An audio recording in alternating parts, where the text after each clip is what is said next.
जय शनिदेव, जय श्री राम भाइयों। आज का जो हमारा विषय है, गुप्त धन कैसे देखे, कैसे निकाले। तांत्रिक लोग गुप्त धन को क्यों नहीं जल्दी निकाल पाते, गुप्त धन के काम ज़्यादा फेल क्यों होते हैं, इसके बारे में आज हम चर्चा करने वाले हैं, विश्लेषण करने वाले। अगर आपने चैनल को सब्सक्राइब फॉलो नहीं किया तो सबसे पहले चैनल को सब्सक्राइब फॉलो करिए, लाइक करिए, शेयर करिए। देखिए, आप सब लोग जानते हैं कि हमारे खानदान में 5 पीढ़ियों से इंद्रजाल विद्या, नारायणी विद्या, अघोरी विद्या चलती आ रही है। और जो मेरे दादा गुरु थे, सबसे बड़े तांत्रिक विद्वान थे। इसी वजह से जो तंत्र शास्त्र का जो कुछ मेरे पास ज्ञान है, मैं आपको हमेशा सही जानकारी देने की कोशिश करता हूँ। तो हमारा एक जो शिष्य है, उसने हमें सवाल पूछा कि गुरुजी, ये जो गुप्त धन के काम होते हैं, ये गुप्त धन दिखता तो है लेकिन मिलता क्यों नहीं। बहुत से तांत्रिकों के जो काम है वो फेल हो जाते, गड्ढा खोदते लेकिन कुछ मिलता नहीं है। इधर उधर गया, उधर हो गया, उधर भाग गया, ऐसा तांत्रिक लोग बोलते हैं। इसमें क्या सच है, क्या झूठ है, आप हमें बताइए। तो देखिए भाइयों, तंत्र शास्त्र यानी इंद्रजाल विद्या, अघोरी विद्या, इसको तंत्र शास्त्र बोलते हैं। तमोगुणी जो विद्या होती है, महाकाल, महाकाली, काल भैरव, बटुक भैरव, ठीक है। तो ये जो तमोगुणी जो विद्या है तंत्र शास्त्र की, तो इसमें देखिए गुप्त धन क्यों नहीं मिलता। तो सबसे पहले मैं आपको बोलना चाहूँगा कि गुप्त धन कैसे देखा जाता है। गुप्त धन एक तो जो कोई सिद्ध तांत्रिक है वो तो खुद उसके शक्ति की, आध्यात्मिक शक्ति के माध्यम के द्वारा उसको देखता है। लेकिन अगर कोई आम इंसान है तो उसके घर में गुप्त धन है, खेत में गुप्त धन है, तो उस खेत में, घर में बहुत बड़ी बड़ी दरारें गिरती है, कर्जा बढ़ता है, व्यक्ति परेशान होता है। घर में लोगों की कम आयु में मृत्यु होती है, दुर्घटना में मृत्यु होती है, लोग सुसाइड कर लेते हैं। मतलब पूरा निगेटिव पूरा उसके जीवन में फील होता है। तो उससे आप समझ सकते हैं भाई, गुप्त धन की शक्ति है। घर में बार बार सांप निकलते हैं, सपनों में बार बार सांप दिखते हैं, खेत में बड़े बड़े सांप निकलते हैं, घर में बड़े बड़े नाग निकलते हैं, तो गुप्त धन के संकेत आप इस बात को समझ सकते हैं। मतलब ये तो बात हो गई भाई गुप्त धन के संकेत, गुप्त धन देखने की।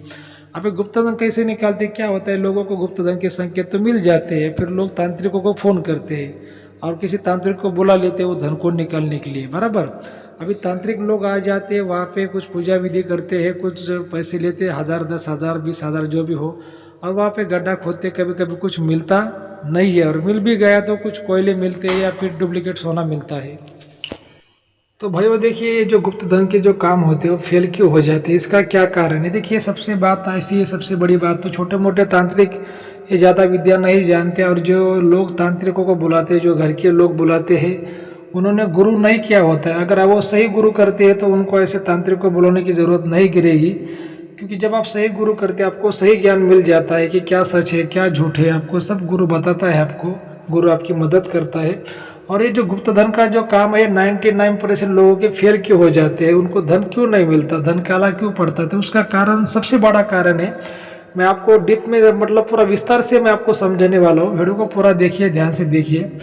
अभी जैसे आपको एक मैं उदाहरण दे रहा हूँ, मान लीजिए भाई आपको कोई घर बनाने का है, ठीक है, आपको कोई किसी आम इंसान को घर बनाने का है, तो वो क्या करता है, पहले तो जाता है, कोई ठेकेदार है, कोई बिल्डर है, उसके पास में जाता है, और उसके बाद में घर का वो प्लान बनाता है। जो इंजीनियर होता है, इंजीनियर के पास में जाके घर का प्लान बनाता है, और फिर उसके बाद में ठेकेदार के पास में घर का प्लान, नक्शा जो होता है वो लेके चला जाता है, और वो घर का काम चालू कर देता है, उसका घर बनाना चालू कर देता है। अभी देखिए, उसको तो घर बनाना है, बराबर।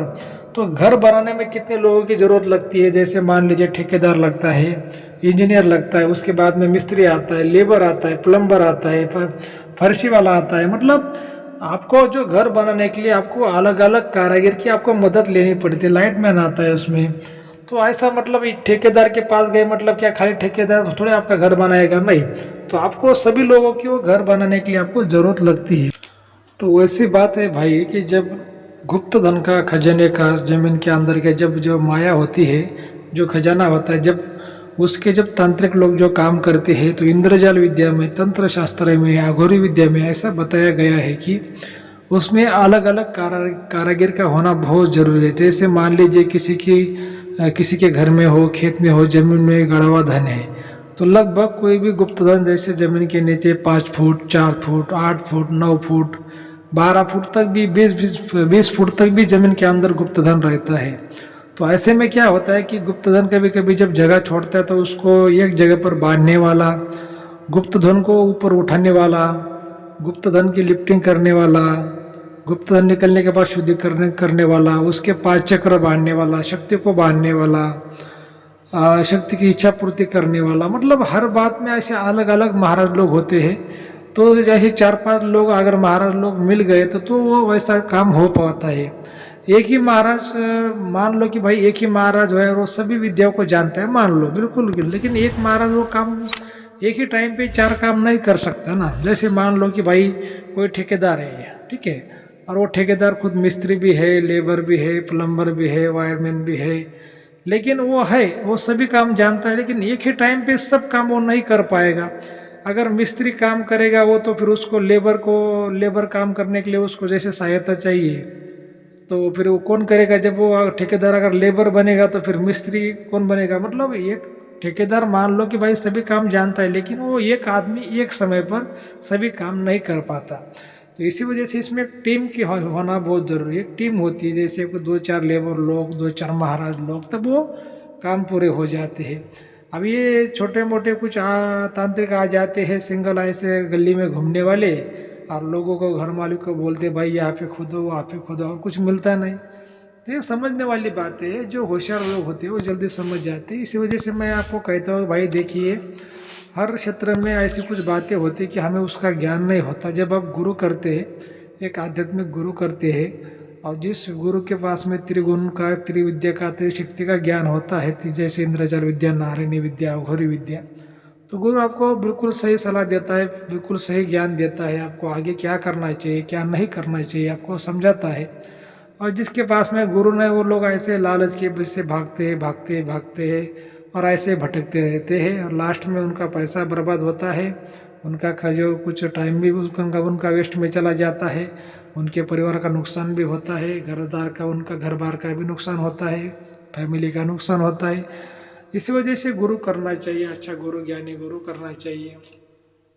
तो देखिए, जो हमारा एक शिष्य था उसने मुझे सवाल पूछा था, इसी वजह से मैंने इस विषय पर मैंने सोचा कि भाई हम वीडियो बनाएं और सबको जानकारी दे, क्योंकि सब लोग समझ पाए।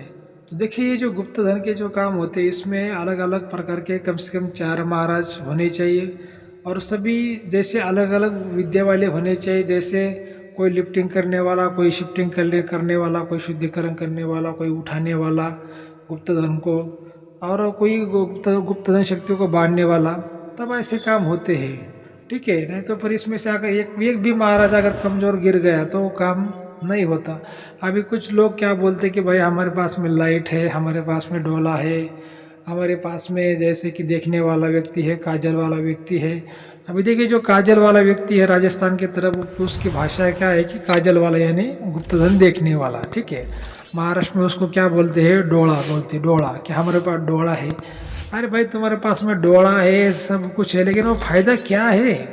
क्या देखो, फायदा किस में होता है कि ऐसा व्यक्ति जानकार हो, ऐसा सिद्ध महाराज पंडित हो कि वो आपको देखकर पूरी जानकारी आपको बता दे कि भाई क्या है क्या नहीं, इसमें क्या होगा क्या नहीं होगा, तो उसको ही असली महाराज कहते हैं। जैसे मान लो कि भाई कोई डॉक्टर लोग ऐसे होते हैं कि पेशेंट मर भी जाता है तो फिर भी उसको सलाइन देना वो चालू कर देते हैं, पेशेंट मरने के बाद में 8-8 दिन तक उसका बिल वो लेते हैं। ऐसे डॉक्टर किसी काम के नहीं है। डॉक्टर ऐसा हो कि पेशेंट को देख के ही वो बता दे कि भाई आदमी जीने वाला है या फिर मरने वाला है, इसका इलाज करना चाहिए या फिर नहीं करना चाहिए, क्या उसको पेशेंट कहते हैं। ना तो डॉक्टर लोग क्या करते हैं, 10-10, 20-20 लाख रुपए लेते हैं, पेशेंट मर भी जाता है, ऊपर से और भी पैसे लेते हैं। उसको ऐसे डॉक्टर किसी काम के नहीं है। कोरोना काल में आप सब लोगों ने देख लिया। डॉक्टर अच्छा होना चाहिए कि भाई वो अगर पैसा लेने दीजिए ना, 10 लाख नहीं 40 लाख लेने दीजिए पेशेंट का, लेकिन पेशेंट बचना चाहिए, अच्छा होके घर पर आना चाहिए, उसे डॉक्टर कहते ना। तो फिर आप तो पैसा भी लोगे, पेशेंट भी मर जाएगा, मरने के बाद भी और भी मेडिकल का पैसा लोगे, तो उसको डॉक्टर नहीं कहते। ये वैसी महाराज लोगों की बात है। ये जो कुछ तांत्रिक होते विद्या को नहीं जानते, छोटे मोटी विद्या, छोटे मोटे टोटके सीखते हैं, और फिर यहाँ पे खुदो वहाँ पे खुदो बोल के लोगों को गुमराह करते हैं।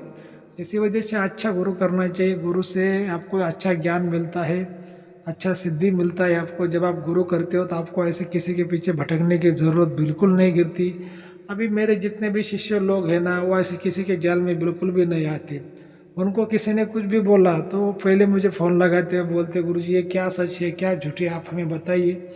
अभी जैसे अभी की बात, एक मेरे शिष्य ने मेरे को फ़ोन लगाया था, बोले वो मेरा जो शिष्य एक राजस्थान का भी है, एक कर्नाटक का है, उसने मेरे को बोला गुरुजी पैसों की बरसात होती, जो कर्नाटक वाला शिष्य है हमारा, तो उसने मुझे बोला कि गुरुजी पैसों की बरसात का एक तांत्रिक आया हुआ है, वो बोलता है कि 2 लाख दो, मैं आपको 10 लाख बना के दूंगा, क्या ऐसा होता है क्या, कैसे होता है? कि मैंने कहा भाई देखो, पैसों की बरसात वो इंद्रजाल विद्या में, आगुरी विद्या में, तंत्र मंत्र शास्त्र में तो बताया गया है, लेकिन वो महाराज तुम्हारी इच्छा पूरी नहीं कर सकता।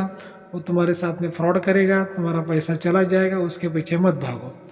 तो जो हमारा शिष्य था बिल्कुल उसके पास में गया नहीं। मतलब देखो, गुरु ने अगर आपका फायदा भी नहीं किया, लेकिन आपको अगर सलाह दी ना, तो वो सलाह से भी आपका फायदा होता है। मतलब आपका नुकसान नहीं हुआ, मतलब आपका फायदा ही हुआ। तो ऐसी गुरु की बातें होती है, ये बात को समझना बहुत जरूरी होता है। लेकिन क्या होता है कि बहुत से लोग ऐसे बातों को नहीं समझते। और देखिए, गुरु करना ही खाली मतलब नहीं होता, गुरु की सेवा भी करनी पड़ती है, तन मन धन से सेवा करनी पड़ती है। गुरु का जो दिल है वो जितना पड़ता है।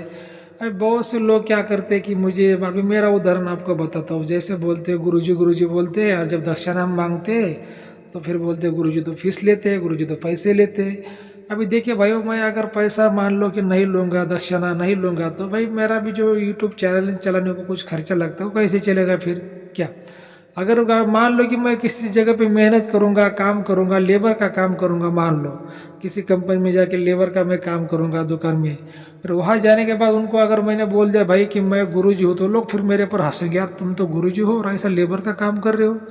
मतलब लेबर का काम भी करोगे तो लोग हंसेंगे, पैसे मांगेंगे तो वही लोग बुरा बोलेंगे। मतलब वो बोलते हैं ना कि भाई घोड़े पर भी नहीं बैठने देते, पैदल भी नहीं चलने देते। अगर घोड़े पर बैठा तो बोलेंगे गुरुजी घोड़े पर बैठे, पैदल चल रहे तो बोलेंगे गुरुजी पैदल चल रहे। या ऐसी बात हो गई भाई, ऐसी दुनिया है, क्या करेंगे, समझ नहीं पाते कि क्या करें ऐसी दुनिया में। ठीक है, तो ठीक है, आप अच्छा गुरु करिए, नेक गुरु करिए, आपका भला हो, आपका अच्छा हो। सबसे बड़ा जो गुप्तधन होता है आपका परिवार होता है, माता पिता बीवी बच्चे, इनका ख्याल रखिए, इनकी देखभाल करिए। जय शनि दो, जय श्री राम, धन्यवाद।